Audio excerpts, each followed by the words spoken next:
ఒక strong sarpanch platforms తోటి, people తోటి కొలాబరేట్ అయితాడు. సుపీరియర్స్ తోటి ఒక మంచి కార్డియల్ రిలేషన్‌షిప్ ఎస్టాబ్లిష్ చేస్తాడు. సో, సర్పంచ్ ఒక్కడే అన్ని పనులు చేయలేడు. సో, డెఫినిట్‌గా ఎంపీటీసీ తోటి, జెడ్పీటీసీ తోటి వీళ్ళందరితోటి సుపీరియర్స్ తోటి వర్క్ చేయాల్సుంటది. సో, అప్పుడే ఎక్కువ ఫండ్స్ తీసుకురాగలుగుతారు. సో, సర్పంచ్ అంటేనే ఒక బ్రిడ్జ్ లెక్క పనిచేయాలి. అప్పుడే మనకి విలేజ్‌కి ఎక్కువ ఫండ్స్ వస్తాయి, ఎక్కువ పవర్ ఉంటది. సో, అందుకోసమే ఎట్లా ఒక సర్పంచ్‌కి ఈ రోల్స్‌ని అర్థం చేసుకోవాలి అనే దాని గురించి డీటెయిల్‌గా ఒక వీడియో చేసిన. సో, అప్పుడే మనము ఎప్పుడైతే కార్డియల్ రిలేషన్‌షిప్ మెయింటైన్ చేస్తామో, ఎప్పుడైతే వాళ్ళు పెట్టిన ఎఫర్ట్స్‌కి మనం రికగ్నిషన్ ఇస్తామో, మనకి రిపీట్ ఫండింగ్ వచ్చేస్తది. సో, పార్టీ వేరున్నదని అట్లా మనం ఎప్పుడైనా గానీ డిఫరెన్షియేట్ చేయొద్దు.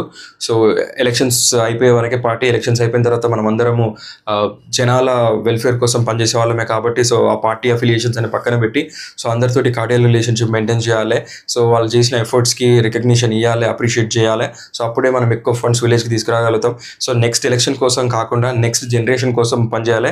అప్పుడే మీ లీడర్‌షిప్ లాంగ్ లాస్టింగ్ ఉంటది. అందుకోసమే డీటెయిల్‌గా ఒక వీడియో చేసిన. So, Srikanth sir classes app download చేసుకొని దాంట్లో సర్పంచ్ గెలుపు మంత్రం కోర్స్ మీరు పర్చేస్ చేస్తే నామినల్ ఫీస్ తోటే లాంచ్ చేసిన. సో, ప్రతి ఒక్క వీడియో దాంట్లో ఉన్నది. ఈ డీటెయిల్ వీడియోస్ అన్నీ దాంట్లో ఉన్నాయి. ప్రతి ఒక్క వీడియో మిమ్మల్ని చాలా ఎంపవర్ చేస్తుంది. సర్పంచ్‌గా గెలవడానికి ఉన్న అవకాశాలన్నీ మీ ముందు పెడుతుంది. సో, డెఫినిట్‌గా మీకు యూజ్ అవుతుంది. సో, కోర్స్ పర్చేస్ చేయండి. క్లాసెస్ వినండి.